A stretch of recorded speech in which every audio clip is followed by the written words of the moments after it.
Durante años, cuidó de todos sin pedir nada. Cocinó, limpió, consoló, y cuando envejeció, su propia familia la llamó una carga. Pero lo que nadie sabía es que la abuela fingía ser tonta, solo para descubrir quién la amaba de verdad.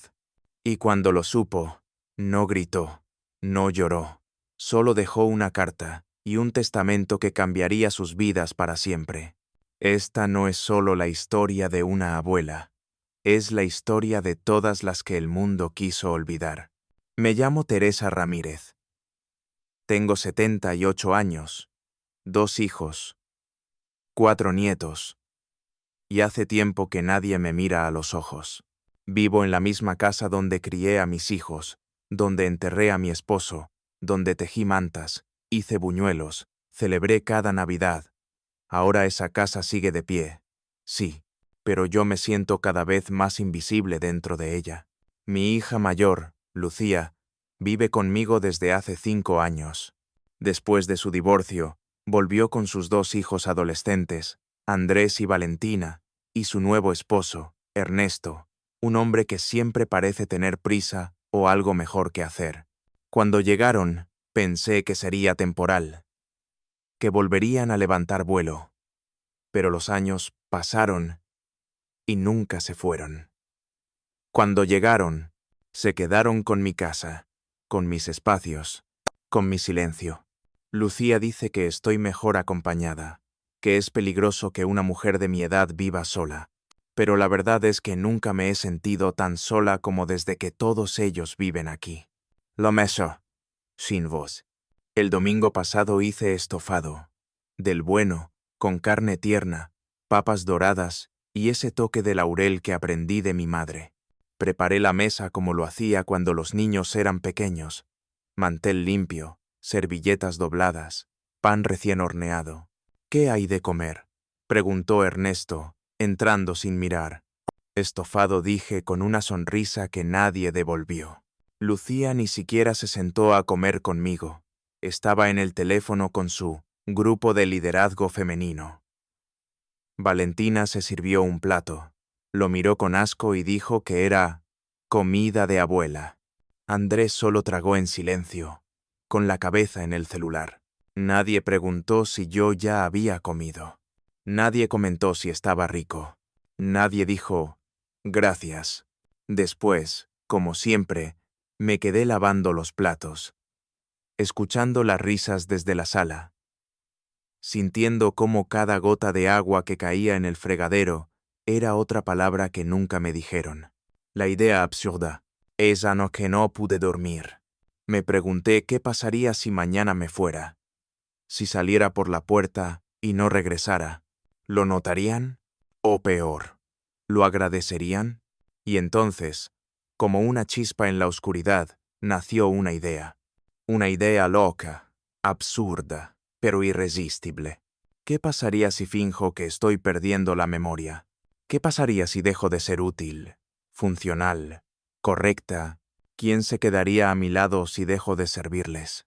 Quería saber quién me amaba de verdad, no por lo que cocino, ni por las facturas que aún pago, ni por los favores que hago sin que me lo pidan, sino por ser yo, solo yo. Fue un lunes cualquiera, uno de esos días donde la casa suena a lavadora, televisión encendida y adolescentes cerrando puertas como si nadie más existiera. Me levanté temprano como siempre. Preparé el desayuno: pan tostado, café y jugo de naranja. Pero esta vez, olvidé poner el azúcar en el café de Lucía. «Mamá», gritó desde la cocina, «¿otra vez sin azúcar? ¿Qué te pasa?». La miré desde el pasillo, fingiendo confusión. «Ay, pensé que ya te lo había puesto. No es la primera vez, ¿eh?». Sonreí con ternura, pero por dentro tomé nota. Error pequeño, reacción inmediata. Primer punto, conseguido. El salero y la sopa. A mediodía, preparé sopa de fideos. La receta de siempre. Pero esta vez, eché el doble de sal. «Está incomible, abuela», dijo Valentina empujando el plato. «¿Quieres matarnos de presión?». «Ay, mi niña, Tal vez me confundí de frasco. Lucía me miró con cara de advertencia. Ernesto levantó la ceja, pero no dijo nada. Andrés me observó en silencio. No dijo si le gustaba o no. Solo se quedó mirándome, como si algo dentro de él comenzara a sospechar. Perfecto. El detergente en la lavadora. Al día siguiente, olvidé que ya había echado detergente. Puse otro chorro, y otro. La ropa salió con más espuma que una fiesta de adolescentes. Lucía estalló. Mamá, por Dios, ¿no te das cuenta? Estás haciendo todo mal últimamente. Lo siento. Debe ser que estoy distraída. Me fui a mi cuarto con cara triste, pero en el baño sonreí frente al espejo. Lo estaban notando. El diario secreto. Esa noche empecé un cuaderno. Página 1. Día 1. Café sin azúcar. Sopa con sal. Detergente triplicado. Reacciones. Lucía molesta. Valentina burlona. Ernesto indiferente. Andrés callado. Avance. Positivo. Me sentía como una actriz. Una abuela actriz. Una espía de su propia vida. Era triste, sí, pero también era necesario. Había llegado el momento de ver quién me amaba incluso cuando ya no era útil, ni precisa, ni eficiente. El cruce de miradas. Antes de dormir, pasé por el pasillo y vi a Andrés con su laptop abierta, revisando algo. Me detuve a mirarlo desde lejos. Levantó la vista. Me vio. Nos miramos. Y con una voz muy baja, casi como si no quisiera que nadie lo oyera, dijo: «Abuela, ¿te pasa algo?» No respondí. Solo sonreí, como una abuela tonta. El miércoles por la tarde, aproveché que todos estaban ocupados con sus cosas para esconder mis llaves en el refrigerador. Sí, tal cual. Luego caminé por la casa con cara de desesperación fingida. ¿Alguien ha visto mis llaves?, pregunté varias veces. Ernesto ni levantó la cabeza del televisor. Valentina se puso los audífonos. Lucía, con fastidio, revisó por encima de la mesa. «¿Otra vez las perdiste, mamá? Ya esto no es normal. Es que juraría que las dejé en la cocina. Tú necesitas que te revise un neurólogo», murmuró. «En serio». Andrés apareció desde el fondo del pasillo. No dijo nada, pero fue directo al refrigerador, lo abrió y allí estaban las llaves. Me las trajo en silencio. Me miró. Fuerte, directo, como si me viera por dentro. «Abuela, esto no es casualidad, ¿verdad?» «¿Qué cosa?» «Nada». Y se fue. «Vais confundir nombre». El jueves, llamé a Valentina por el nombre de mi hermana fallecida. «Aida, ven a ayudarme con la mesa», grité desde el comedor. Valentina me miró desde el sillón como si hubiera visto un fantasma. «¿Aida? ¿Quién es Aida?» «Ay, perdona, me confundí. Esa era tu hermana muerta, ¿verdad?» «Qué creepy, abuela». «Sí, sí, lo siento. Últimamente me confundo mucho».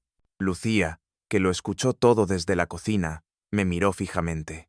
«Mamá, esto ya no es un chiste. Vamos a tener que hablar en serio». Una conversación incómoda. Esa noche, Lucía vino a mi cuarto. «Mamá, últimamente estás confundida, distraída, desorientada. Me preocupas». «Bueno, son los años, hija». «No, no es solo eso. Puede ser algo neurológico, tal vez demencia leve o deterioro cognitivo. No lo digo con maldad, pero tenemos que hacerte estudios». «¿Estudios?» «Sí, una tomografía, unos test. Tengo un amigo neurólogo que nos puede ayudar». Me quedé en silencio. Ella lo interpretó como resignación. «Queremos lo mejor para ti, pero si las cosas siguen así, vamos a tener que considerar ayuda externa». «¿Ayuda externa?» «Ya sabes, alguien que venga a asistirte. O, incluso un lugar más controlado». Yo asentí lentamente. Por dentro, mi pecho ardía. Estaba fingiendo, y aún así ya me querían fuera. Entrada al diario. Día 4. Llaves en la heladera. Confusión de nombres. Charla sobre ayuda profesional. Lucía preocupada, Ernesto ausente, Valentina molesta, Andrés sospecha. Avance. Alto pero doloroso. Comencé a preguntarme si de verdad valía la pena el experimento. Pero era tarde para parar. Tenía que llegar hasta el final. Solo así sabría la verdad. La noche más larga. Esa noche soñé que caminaba por mi propia casa y todas las puertas estaban cerradas. Golpeaba, gritaba. Nadie me oía. Y cuando finalmente alguien abría una puerta, yo no recordaba quién era. Me desperté llorando, no por miedo, sino por lo cerca que estaba de la ficción y de la realidad que temía vivir algún día. El sábado, Lucía preparó una comida saludable para todos. Ensalada de quinoa con pollo al vapor. A mí no me gustaba, pero comí en silencio, como hacía últimamente. Al final de la comida, mientras recogíamos los platos, escuché cómo Ernesto le decía a Lucía en la cocina: «Esto ya no se puede sostener. Tu mamá está cada vez peor. Lo sé, pero me da culpa». ¿Culpa? ¿Por qué? Tú haces todo. Ella solo estorba. Ni siquiera puede poner un tenedor en su sitio. No digas eso. Alguien lo tiene que decir. Si no hace nada, si se olvida de todo, ¿qué sentido tiene que siga en esta casa? Me quedé paralizada, en el pasillo, con un plato en la mano y el corazón apretado. La gota que rebalsa. Esa noche, accidentalmente, dejé abierta la canilla del baño. El agua se desbordó, mojó la alfombra y llegó hasta la sala. Lucía perdió el control. «¿Qué hiciste, mamá? Estás loca. Casi nos inunda la casa». Lo olvidé. Respondí con voz temblorosa. Esta vez más real que nunca. Ernesto explotó. «Ya basta. No podemos seguir así. Esta mujer necesita estar en un lugar con gente que la cuide». Andrés, que venía bajando por la escalera, escuchó todo. Me miró. Yo no sabía si llorar o gritar, pero solo asentí. La habitación de los trastos. 2 días después, Lucía me pidió que, por comodidad de todos, me mudara a la habitación del fondo. Un cuarto donde antes guardábamos cosas viejas, una máquina de coser rota, cajas con libros polvorientos, una lámpara sin foco. Me pusieron un colchón inflable, una silla y una manta. Eso fue todo. Ni una foto, ni una flor, ni una explicación real. Solo palabras vacías. Es temporal, mamá. Solo mientras pensamos bien cómo ayudarte. Yo solo dije, claro, Haya, pero por dentro, cada fibra de mi ser ardía. No por el desprecio, sino porque sabía que estaba confirmando mi peor miedo. Doyle es cuando una madre deja de ser útil, deja de ser madre para algunos. Entrada al diario. Día 7. Inundación simulada. Conversación escuchada. Ernesto quiere que me internen. Lucía cede. Nueva habitación. Cuarto de trastos. Andrés molesto. Valentina, indiferente. Avance. Brutal. Dolor emocional. Alto. Andrés, otra vez. Esa noche, Andrés entró al cuarto sin golpear. Llevaba una linterna y 2 tazas de chocolate. Se sentó frente a mí. Abuela, no creo que estés perdiendo la memoria. Levanté la vista. Él me sostenía la mirada. Yo creo que estás fingiendo. No di nada. Y si lo estás haciendo, solo quiero que sepas que entiendo por qué. Pausa. Nadie te ve, ¿no? Me rompí. No por debilidad, sino porque al fin alguien me había visto. Epílogo del capítulo. Esa noche dormí abrazada a una verdad. Y por primera vez, no sentí miedo de seguir con el plan, porque sabía que no todo estaba perdido, porque Andrés estaba despierto y me estaba mirando. El lunes por la tarde, mientras yo fingía dormir en mi cuarto de los trastos, escuché una conversación desde la sala. Lucía hablaba por teléfono. Su voz sonaba baja, pero firme. Sí, ya la situación es crítica. Se confunde todos los días. Olvida nombres, repite cosas, Se le caen objetos. Silencio. ¿Qué se necesita para tramitar la tutela legal? Silencio. Sí, claro que puede firmar. No, no leerá nada. Está en un estado delicado. Me quedé helada. No solo querían moverme de cuarto, querían moverme del papel de dueña de casa al de incapacitada legal. Todo estaba saliendo como yo había fingido. Pero esta vez ya no era teatro. Era peligroso. El sobre blanco. Esa noche, Lucía me trajo un sobre. Mamá, necesito que firmes esto. Es solo para que podamos ayudarte mejor con tus trámites. Cosas de bancos, de servicios. Nada importante. ¿Y qué es? Un poder legal, temporal, solo para ayudarte. Le temblaban las manos. Sonreía demasiado. Yo tomé el bolígrafo. Lo miré. Fingí dudar. Fingí entrecerrar los ojos. ¿Aquí? Sí, justo ahí, mamá. Firmé. Pero no en la hoja. Firmé en una hoja suelta. Igual a la anterior, que yo misma había colocado discretamente al frente del documento real. La original la guardé días atrás con ayuda de Andrés. Lucía ni lo notó. Entrada al diario. Día 10. Intento de poder legal. Firmé copia falsa. Confirmado. Quieren control legal completo. Andrés sigue firme. Valentina completamente ausente. Ernesto sonríe más de la cuenta. Avance. Alto riesgo. Pero tengo el control. Una conversación en la cocina. Al día siguiente, Andrés me sirvió un jugo de naranja y se sentó conmigo. ¿Qué vas a hacer, abuela? ¿Sobre qué? Sobre todo esto. Lo miré. Su rostro no era el de un adolescente despreocupado. Era el de alguien que había visto demasiado. ¿Y tú? Pregunté. ¿Por qué me traes jugo todos los días? Porque creo que nadie más lo haría si tú no sirvieras para algo. ¿Y si un día no sirvo para nada? Andrés bajó la mirada. Ese día te traeré 2 vasos. Mi corazón se quebró, pero no de dolor, sino de ternura. La estrategia. Esa noche, Andrés me entregó una memoria USB. Aquí están las grabaciones que hice. La llamada de mamá, las charlas con Ernesto, todo. ¿Por qué me ayudas? Porque si yo no lo hago, tú no tendrás a nadie cuando realmente empieces a olvidar. Guardé la USB como quien guarda un arma secreta. Y en ese momento, supe que el plan no iba a terminar con una simple confrontación. Esto era una guerra silenciosa. Y yo no iba a perderla. El miércoles por la mañana, me levanté temprano. Me puse mi blusa blanca de flores azules, me peiné con esmero y me pinté los labios como no lo hacía en meses.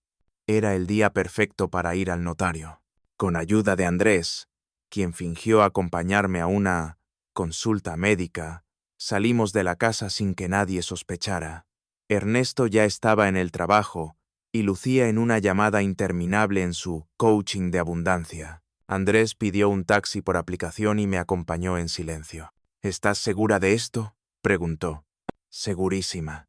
Si voy a olvidar algún día, que al menos olvide con las cosas en orden. En la notaría, el licenciado Méndez, un hombre serio pero cálido, revisó todo con calma. Doña Teresa, ¿usted está consciente de lo que quiere hacer? Más que nunca. ¿Y por qué quiere dejar a su nieto como albacea y no a su hija? Porque mi nieto me escucha cuando no hablo, porque me ve cuando todos fingen que no estoy, y porque él nunca me pidió nada, solo me dio su atención. Méndez no preguntó más. Firmamos todo con tranquilidad. Salí de allí con una copia legalizada del Nuevo Testamento. Andrés sería el único heredero directo y legítimo de la propiedad, las cuentas y los bienes. Lucía y Ernesto quedaban fuera. El sobre con trampa, esa misma tarde, ya de regreso en casa, preparé otro documento. Una versión falsa del testamento. Una copia maquillada, sin validez legal, donde Lucía aparecía como heredera, única siempre que demostrara capacidad para cuidar de mí. Lo imprimí. Lo envejecí ligeramente con un poco de café en los bordes y lo metí en un sobre amarillo. Lo dejé accidentalmente sobre la cómoda de mi habitación abierta. Esa noche, tal como esperaba, Lucía entró sin avisar. La vi revisar, dudar y finalmente tomar el sobre. No di nada. Solo apagué la luz. Entrada al diario. Día 12. Testamento real firmado. Andrés, heredero. Testamento falso, expuesto como carnada. Lucía cayó. Ernesto fuera todo el día. Valentina, cada vez más ajena. André firme. Avance. Estrategia en marcha. La mirada de Ernesto. El jueves en la mañana. Ernesto me saludó diferente. Demasiado amable. Me trajo una taza de té a la cama. Doña Tere, ¿quiere que la lleve al parque esta tarde? ¿Al parque? Sí, a tomar aire. Y podemos comprarle panecitos, los que le gustan. Lo miré fijamente. Sabía que había leído el testamento. Sabía que pensaba que yo era fácil de manipular. Sonreí. Claro, Ernesto. Me encantaría. Y por dentro pensé, Due jueguen su juego. Yo ya tengo el mío escrito y firmado. Epílogo del capítulo. Esa noche dormí profundamente. No porque confiara en ellos, sino porque, por fin, confiaba en mí. Y porque tenía un as bajo la manga y otro guardado en el cajón. Era viernes por la tarde, y yo me encontraba en la cocina, fingiendo olvidar por segunda vez que ya había hervido la leche. El olor a quemado lo inundaba todo, y Lucía ya venía corriendo desde el pasillo con su acostumbrado grito. «Mamá, otra vez, ¿qué está pasando contigo?» «Ay, hija». Pensé que no la había puesto. Esto no es normal.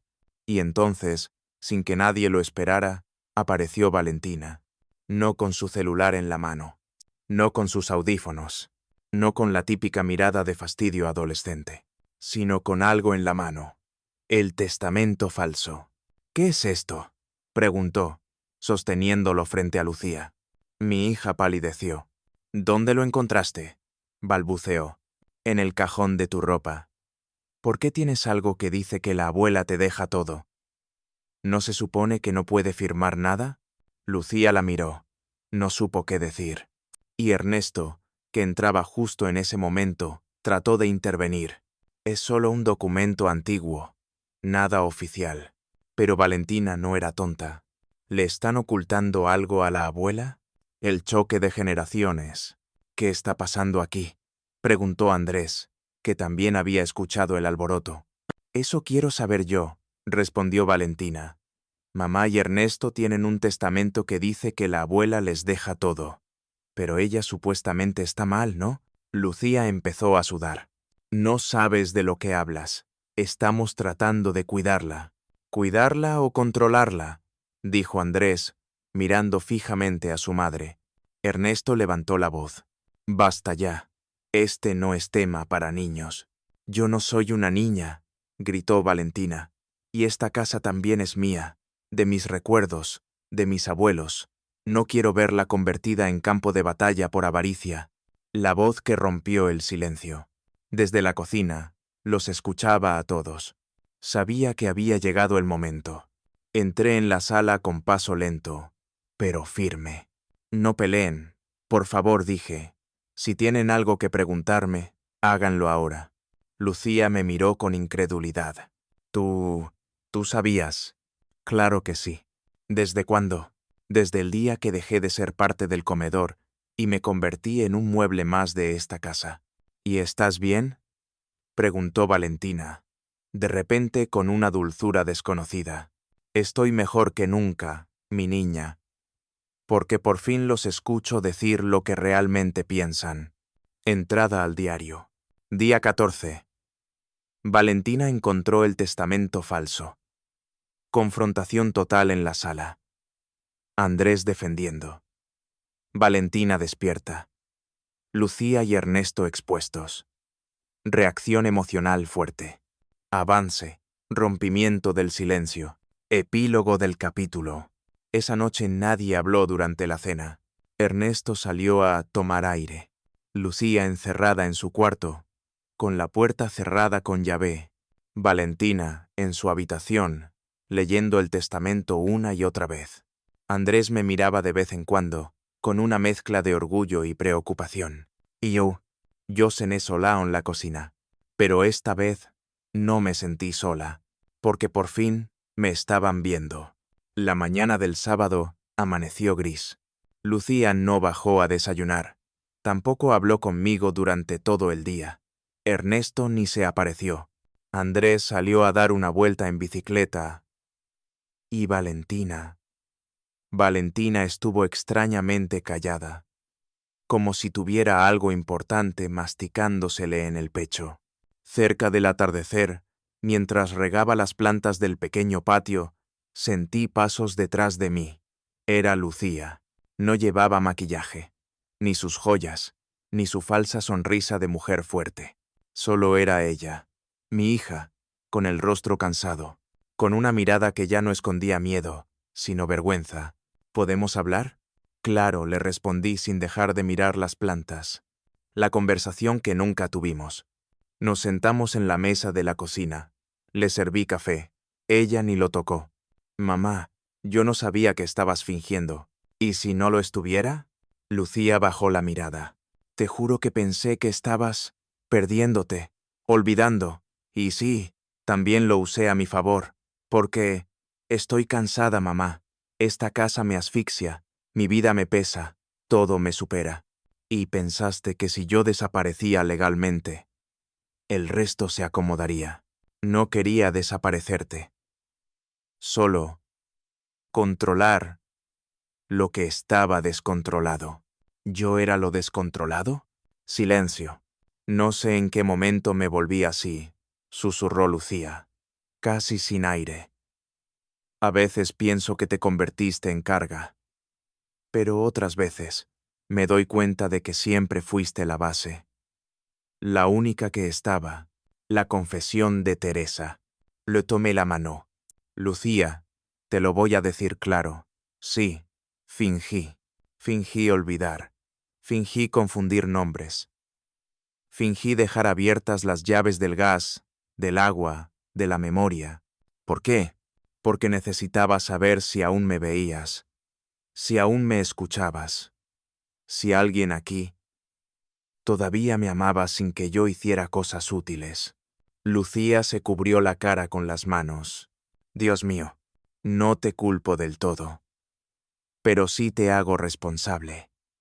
Porque yo no crié a una mujer para que midiera el amor en función de la productividad. Yo crié a una mujer para que nunca olvidara el valor de los silencios.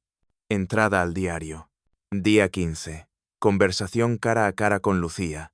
Confesión completa. Emoción real. No hay gritos. Solo verdad.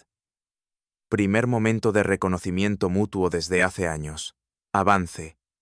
Humano. Cicatriz abierta, pero limpia. El silencio que cura. Lucía se quedó conmigo en la cocina hasta que anocheció. No dijo mucho más. No lo necesitaba. Antes de irse a dormir, me abrazó, no como hija a madre, ni como cuidadora a paciente, sino como quien, por fin, se da cuenta de que estuvo a punto de perder algo irreemplazable. Y yo, mientras la veía subir las escaleras, pensé, no sé si esto cambiará todo, pero al menos, ahora, ya no estamos actuando. Era domingo. El sol golpeaba la cocina desde temprano, como si quisiera entrar y ver qué pasaba ahí dentro. Yo me vestí con mi blusa favorita, la de lino celeste que guardaba para ocasiones importantes. Peiné mi cabello canoso con esmero, me puse mis aretes de perlas, los mismos que usé cuando Lucía se graduó de la universidad, y bajé las escaleras sin bastón, sin tambalearme, sin ninguna de mis actuaciones. Andrés, sentado en el sillón, alzó la vista. ¿Hoy no estás olvidando nada? Le guiñé un ojo. Hoy no. La reunión. A las 10:30. Convoqué a todos en el comedor. Quiero hablar con ustedes, dije con voz firme. Ernesto miró a Lucía, incómodo.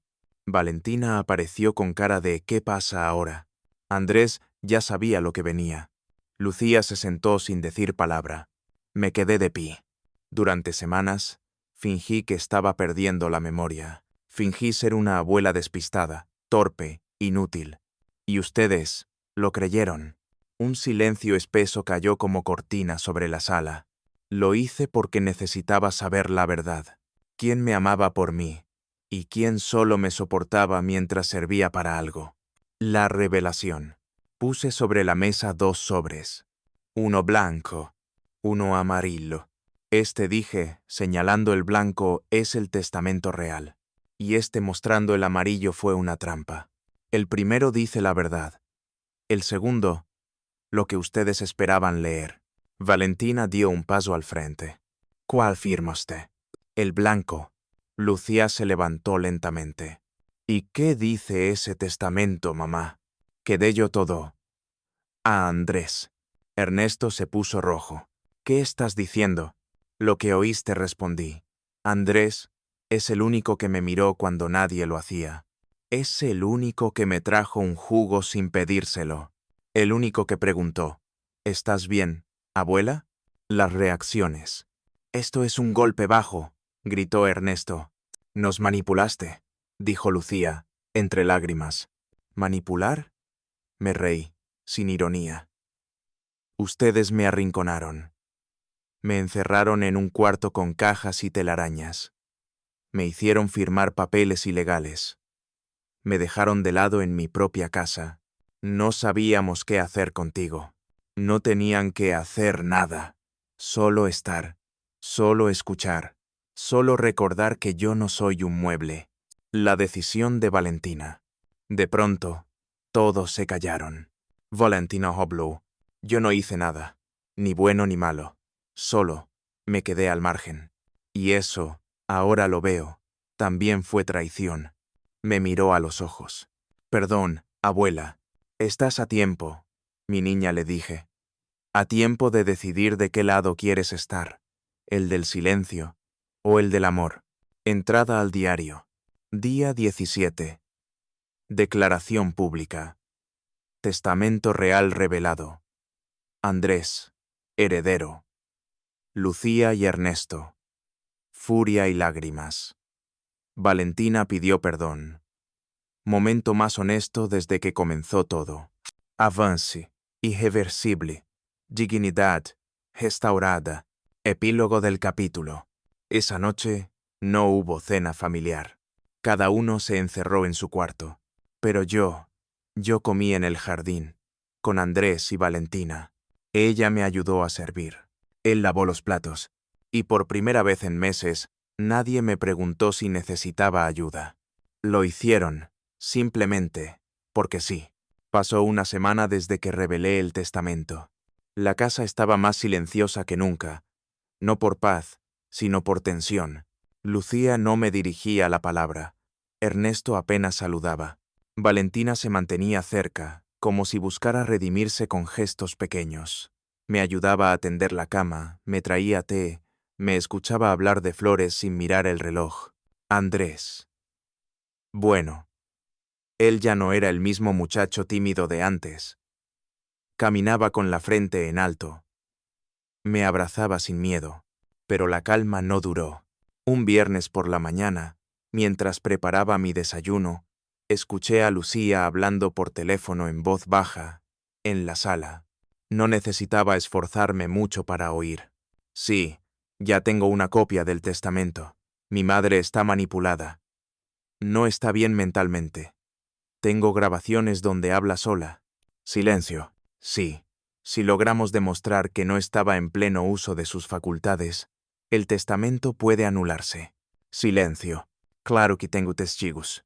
Me quedé helada. Volvían a intentarlo. La jugada legal. Esa misma tarde, recibí una citación informal.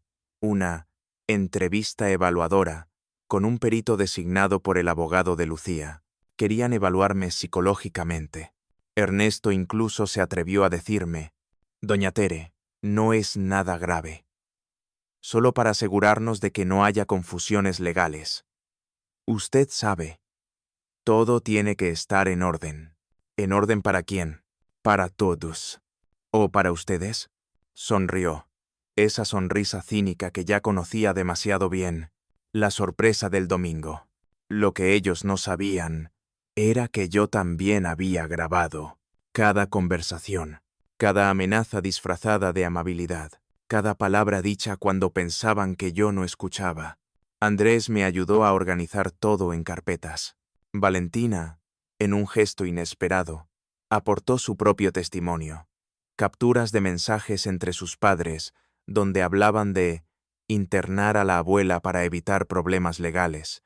El domingo a la tarde, cuando llegó el perito legal a la casa, ya lo tenía todo listo. Nos sentamos en la sala. Me hizo preguntas.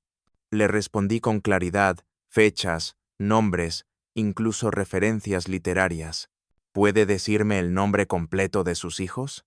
Lucía Ramírez Castillo. Y mi hijo menor, que vive en otro país, se llama Javier Ramírez Castillo. ¿Fecha de nacimiento? Lucía nació el 14 de marzo de 1977, a las 2:30 de la tarde, después de 18 horas de parto natural. El hombre me miró en silencio. Anotó. ¿Recuerda qué día es hoy? Domingo 21. Y, por cierto, me parece inapropiado que hagan esto un domingo. Es casi ofensivo. El perito sonrió. Yo también. La entrega. Antes de que se fuera, le entregué una carpeta.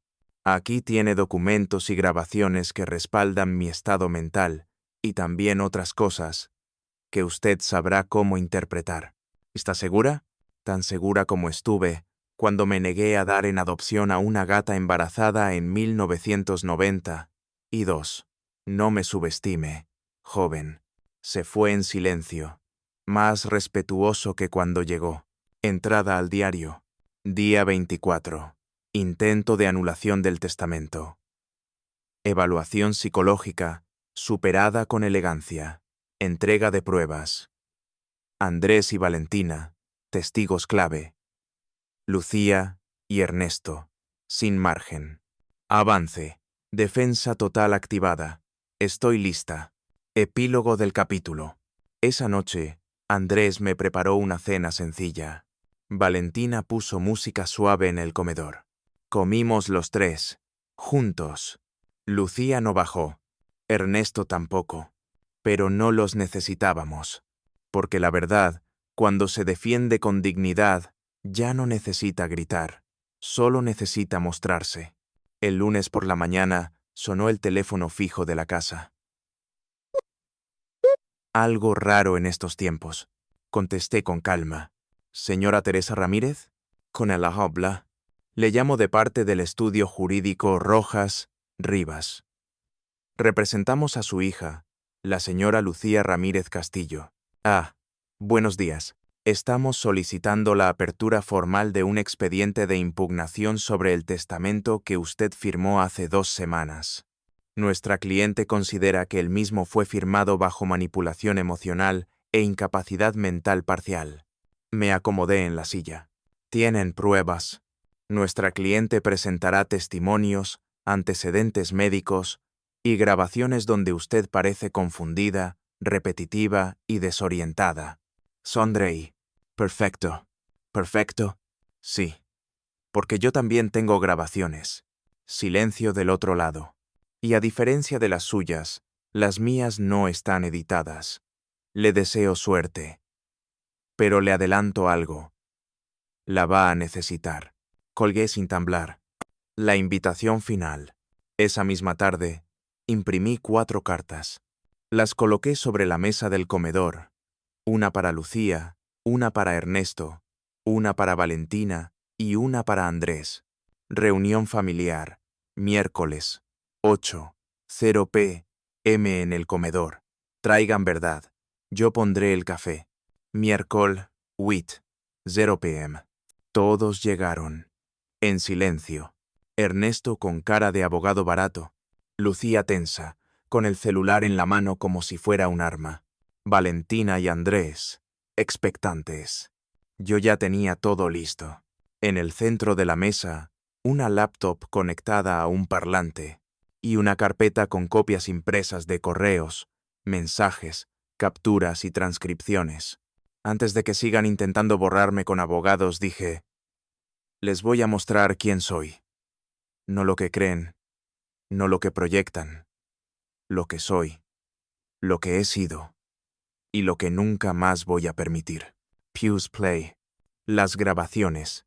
La primera fue una conversación entre Lucía y Ernesto, captada por Andrés, donde planeaban cómo llevarme a un geriátrico sin que pareciera abandono. La segunda, un audio donde Lucía me insultaba después de que, olvidé, poner sal en una sopa.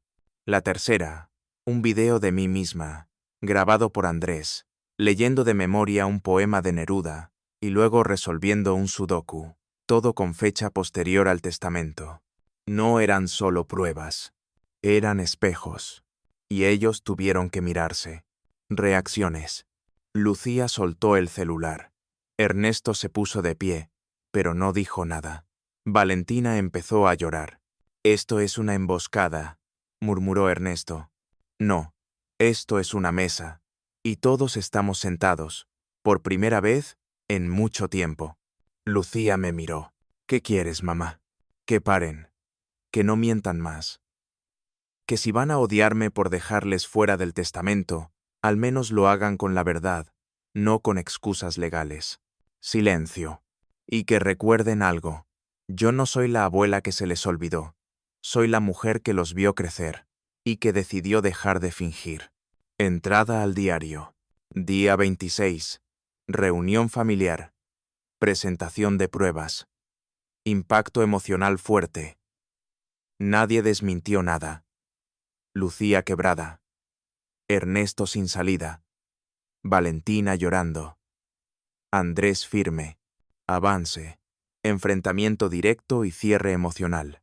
Epílogo del capítulo. Esa noche dormí como hace años no lo hacía. No por cansancio, sino por descanso. Porque ya no tenía que actuar. Porque lo que tenía que decir ya estaba dicho. Y lo que tenía que doler ya había dolido. El jueves amaneció con un silencio distinto. Ya no era el silencio de la indiferencia. Era el de la espera. El de un hogar que se prepara para sanar o para cerrarse. A las 7:30 a.m. encontré a Lucía sola en la cocina. No lloraba, no hablaba, solo miraba una taza vacía. ¿Dormiste algo?, pregunté. Asintió con la cabeza. ¿Y tú? Como si tuviera 10 años menos, le respondí. Ambas sonreímos con tristeza. Decisiones. Después del desayuno, reuní a toda la familia en la sala. Por última vez, tenía en la mano un sobre blanco. Este documento, dije, no es un testamento, es una carta. De mí, para ustedes. Lo abrí. He decidido que esta casa no será vendida, ni dividida, tampoco heredada hasta que yo ya no esté. Hasta entonces, Andrés será quien administre todo. Y sí, pueden irse. No los echo. Pero si se quedan, tienen que saber que ya no hay teatro aquí, ni papeles que firmar. Solo una regla. El que viva aquí debe ver, escuchar y respetar. Lucía me miró con los ojos húmedos. Y si no sabemos cómo hacerlo, aprendan. A mí también me tocó aprender a envejecer con dignidad. Ernesto, el primero en decidir. Yo me voy, dijo Ernesto de inmediato. Nadie se sorprendió. Esta casa ya no es mi lugar. Ni tú eres la suegra que conocí, Teresa. Ni tú el yerno que pensé que serías, respondí sin rencor. Se fue esa misma tarde. Lucía no intentó detenerlo. La segunda en decidir. Valentina me abrazó esa noche. No sé si merezco quedarme. El hecho de que lo preguntes ya es respuesta suficiente, le dije. ¿Puedo ayudarte con el jardín? Siempre. Y sonreímos. Gume. Andrés. El guardián silencioso. ¿Y tú, Andrés?, le pregunté al final del día. No necesito herencias, abuela, pero sí quiero estar donde se te respeta. Entonces esta casa será tuya en vida, no solo por papeles, sino por lo que hagas con ella. Nos dimos la mano, no como abuela y nieto, sino como tus aliados. Entrada al diario. Día 28. Carta final leída. Ernesto se fue. Lucía decidió quedarse y empezar de nuevo. Valentina se reconcilió. Andrés aceptó ser guardián de esta casa. Avance. Hogar. Restaurado. Cierre. Emocional y estructural. Epílogo del capítulo. Esa noche encendimos las luces del jardín. No por fiesta, sino porque por fin esa casa volvía a estar viva. Y yo, sentada en mi silla de madera favorita, supe que ya no necesitaba probar nada más. Porque la dignidad, cuando regresa, no grita, solo se sienta contigo a cenar. Habían pasado 3 días desde que Ernesto se fue. La casa se sentía más ligera, menos densa, como si alguien hubiera abierto una ventana que llevaba años cerrada. Lucía ya no caminaba con pasos firmes por los pasillos. Ahora lo hacía despacio. A veces se detenía frente a las fotos familiares como si las viera por primera vez. Esa mañana entró a mi habitación sin tocar la puerta. Traía una bandeja de desayuno. Café, tostadas con mermelada de ciruela mi favorita, y una flor. ¿Para mí?, pregunté con una sonrisa. No sé si cuenta como perdón, pero quería empezar por aquí. Las palabras que suenan. Nos sentamos en la cama. Nunca supe cómo hablar contigo, mamá me dijo, porque creciste creyendo que yo tenía que saberlo todo, y que tú tenías que demostrarlo todo. Las dos nos equivocamos.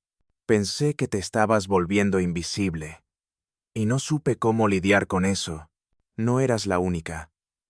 Yo también me sentía invisible, pero fingí, para ver si, al menos, eso les llamaba la atención. Y vaya si lo lograste, dijo, con media sonrisa. Ambas reímos, no con alegría, sino con alivio, como si estuviéramos llorando, pero hacia adentro. La caja del armario. Lucía me pidió que le enseñara algunas cosas del pasado. Fuimos al armario del pasillo. Allí guardaba una caja de madera con cartas, fotos, recetas escritas a mano, boletines de escuela, dibujos de cuando ella era niña. Sacamos una foto de 1983. Lucía tenía 6 años. Estaba abrazada a mí en la playa, ambas riendo. ¿Te acuerdas de este día? Fue el primer día que viste el mar. No me acordaba, pero ahora que lo veo, siento que lo estoy reviviendo. Eso hace el amor, hija. Devuelve la memoria incluso cuando no hay recuerdos. Entrada al diario. Día 31. Desayuno de reconciliación. Conversación real con Lucía. Abrazos sin palabras. Cajas del pasado compartidas. Risa por primera vez en semanas. Avance. Reconciliación lenta pero honesta. Epílogo del capítulo. Antes de dormir, Lucía se acercó a mi cuarto. Me dio un beso en la frente. Mañana quiero ayudarte con las plantas, ¿sí? Claro, le dije. Pero no vengas a salvarme. Solo ven a estar. Eso es lo que más quiero hacer ahora.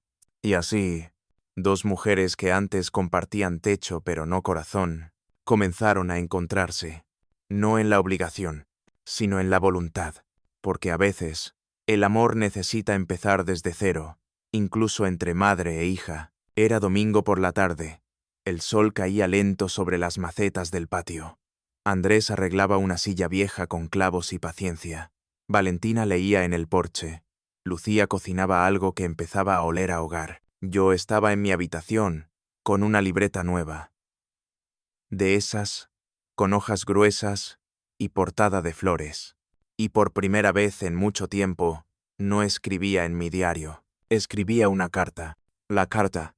Para quien encuentre esta carta algún día. Me llamo Teresa Ramírez. Nací en 1945. Sobreviví a la pérdida de mis padres, de mi esposo, de algunas amigas y de mi juventud. Pero lo más duro no fue perder personas, Fue perder mi lugar en mi propia casa. Durante mucho tiempo, me volví invisible. No porque nadie me mirara, sino porque me miraban como si ya no tuviera historia, ni valor, ni voz. Entonces fingí olvidar, fingí confundir nombres, fingí ser una carga, porque necesitaba saber quién me amaba de verdad, sin necesidad de que yo sirviera para algo. Y aprendí muchas cosas. Aprendí que el amor verdadero no grita, no exige. Acompaña, pregunta sin juicio y escucha sin interrumpir. También aprendí que perdonar no es olvidar lo que te hicieron, sino recordar quién quieres ser tú, a pesar de lo que te hicieron.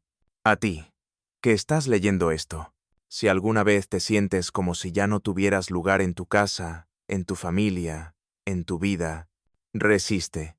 No te borres, no te apagues, porque mientras sigas respirando, todavía puedes escribir tu capítulo más valiente. Con cariño, Teresa. Entrada al diario. Día 34. Carta escrita. Lágrimas suaves. Calma en el corazón. No por haber ganado, sino por haber sido fiel a mí misma. Avance. Trascender lo personal. Entrega. Completa. Epílogo del capítulo.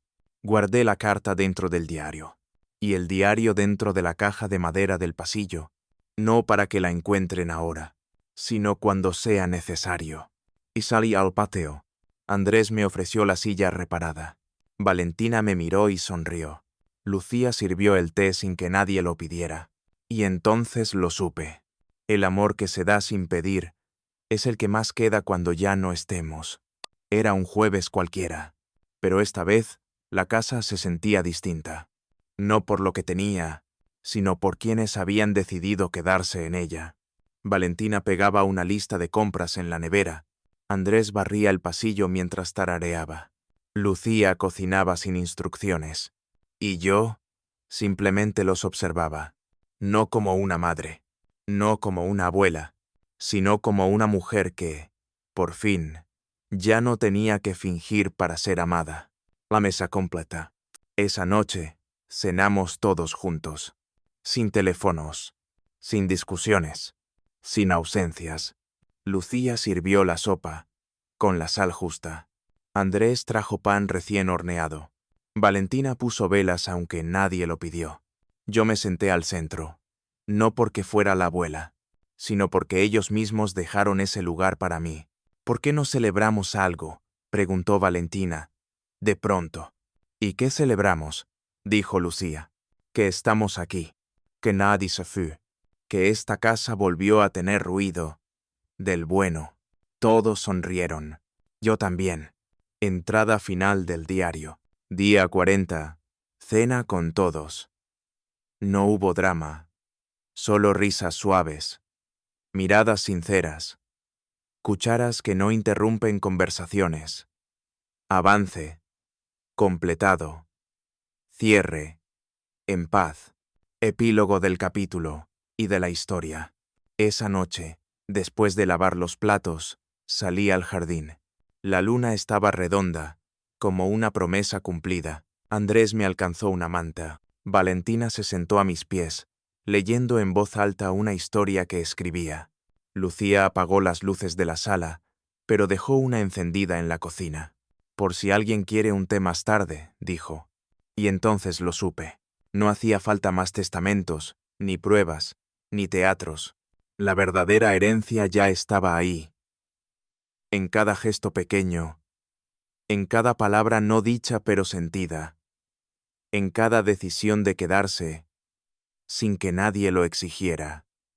Cerré los ojos, respiré hondo, y me prometí algo: nunca más fingiré ser menos, solo para que alguien me vea.